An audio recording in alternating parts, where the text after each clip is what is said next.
பெரம்பலூர் தொகுதியில் இந்திய ஜனநாயக கட்சியின் நிறுவனரும் எம்பியுமான பாரிவேந்தர் தேர்தல் பரப்புரை மேற்கொண்டு வருகிறார். நேரலையில் பார்க்கலாம். கரெக்டா அனுப்பிங்க. நம்மள ஒரு வருஷம் இந்த புத்தகத்தை ரெக்கார்டு கொடுத்துட்டேன், ப்ராக்ரஸ் ரிப்போர்ட் கொடுத்துட்டேன். இது வரைக்கும் எத்தனை எம்பி உங்களுக்கு கொண்டாந்து இந்த பேர் நான் 5 வருஷம் போனேன், இதெல்லாம் பேசினேன், இத்தனை பேரை பார்த்தேன்னு எத்தனை பேர் புத்தகம் போட்டு கொடுத்துருக்காங்க? யாராவது கேள்விப்பட்டிருக்கீங்களா? வரலாற்றிலே கிடையாது. வரலாற்று இந்தியாவில் இருக்கிற எந்த 540 எம்பிகள்ல யாருமே படிச்சு இது மாதிரி புத்தகம் போட்டு ஸ்கூல் ரிப்போர்ட் மாதிரி கொண்டாந்து கொடுத்துருக்கேன். அது படிக்க நல்ல விளக்கமா தெரியும். அது மட்டும் இல்ல, சொந்த நிதியில் செஞ்சது இது வரைக்கும் வரலாறுல கிடையாது.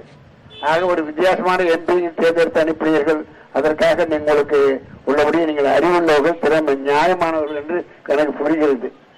அடுத்தது, இப்ப டெல்லிக்கு நடக்கிற தேர்தலில் எப்படி நியாயமான ஒரு எம்பியை, நேர்மையான ஒரு எம்பியை நீங்க டெல்லிக்கு அனுப்பினீர்களோ அதே போல நேர்மையான, உண்மையான, வெளிப்படையான, ஊழல் பண்ணாத ஒரு எம்பியை தேர்ந்தெடுத்து மீண்டும் அனுப்ப வேண்டும்.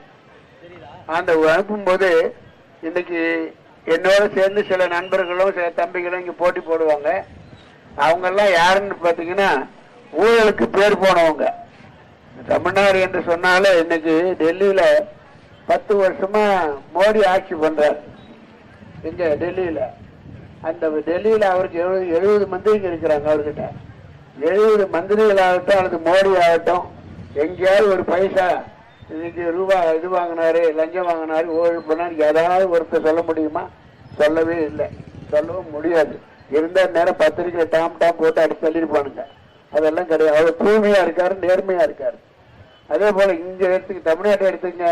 தமிழ்நாட்டில் இருக்கிற அமைச்சர், தமிழ்நாடு அரசு, இங்கே மரியாதைக்குரிய ஒரு சிஎம் ஸ்டாலினரோட ஆட்சி, இங்க பாத்தீங்கன்னா 34 மந்திரிங்க இருக்காங்க. 34 மந்திரிகள் எல்லாத்து மேலேயும் கேஸ் 1-2 வேணா விடுபட்டு இருக்கலாம். உள்ள 2 பேர் உள்ள போயிட்டாங்க, வந்தா ஒருத்தர் இன்னும் இருக்காரு, இன்னும் ஒருத்தர் போக வேண்டி பெயில வந்திருக்காரு. மீதி இருக்கிற மந்திரிகள் அத்தனை பேர்லயும் கேஸ் இருக்கு. ஆக ஊழலுக்கு பேர் போனது தமிழ்நாடு, லஞ்சத்துக்கு பேர் போனது தமிழ்நாடு. இங்க அந்த மாதிரி ஆட்சியா நடந்துகிட்டு இருக்கு. நம்ம நார்த்துல போனோம்னா, அங்க வடபுலத்துக்கு போனீங்கன்னா டெல்லி பக்கம்லாம் உங்க தமிழ்நாடு வளருதுன்னு சொல்றாங்க. ஆனா அதை விட லஞ்சம் ஊழல் ஜாஸ்திங்கிறாங்களே, உண்மையான்னு கேட்கறாங்க. நம்ம இல்லைன்னு சொல்ல முடியுமா? எப்படி சொல்றது?